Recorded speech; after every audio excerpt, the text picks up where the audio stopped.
belle journée. Hier, je me suis rendu à la mosquée pour la prière du Maghreb, la prière du coucher du soleil.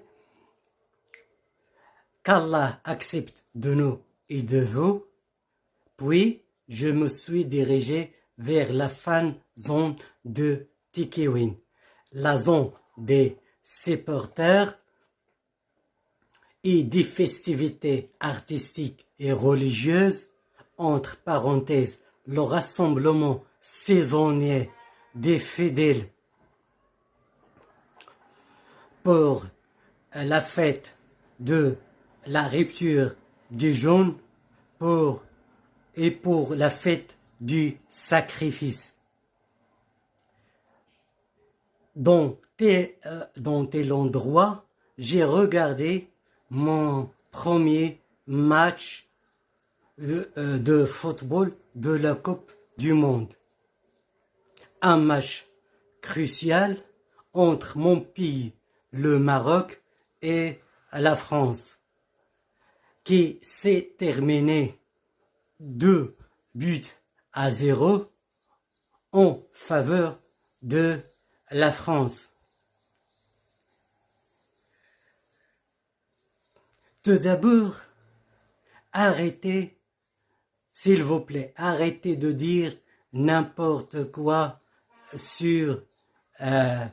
surtout sur les réseaux sociaux, en allant jusqu'à remettre en cause les capacités physiques et psychologiques de nos joueurs marocains.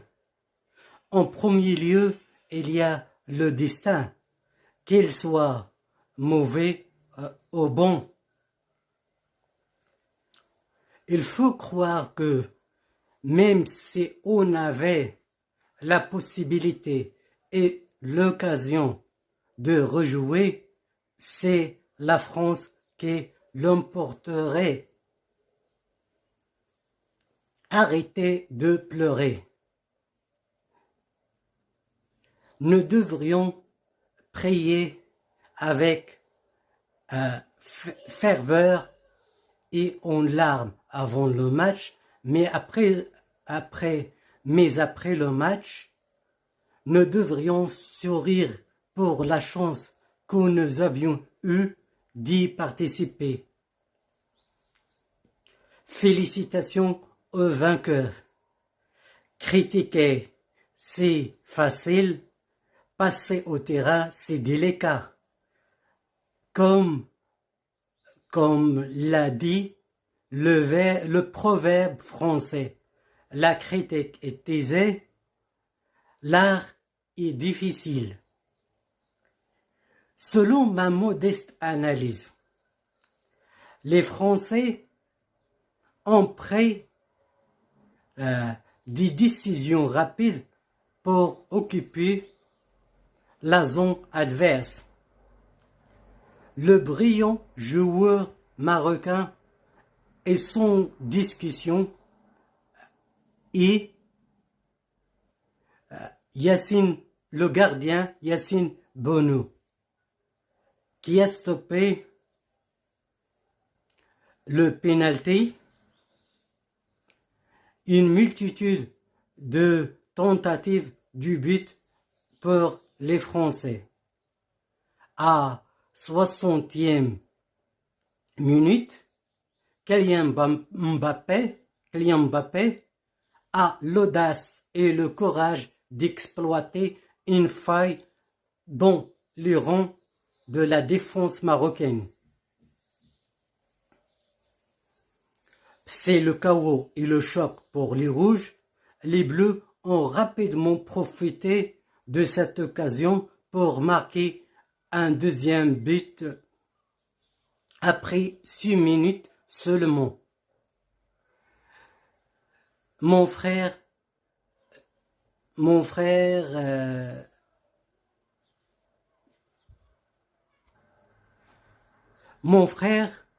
Ousmane Dembélé,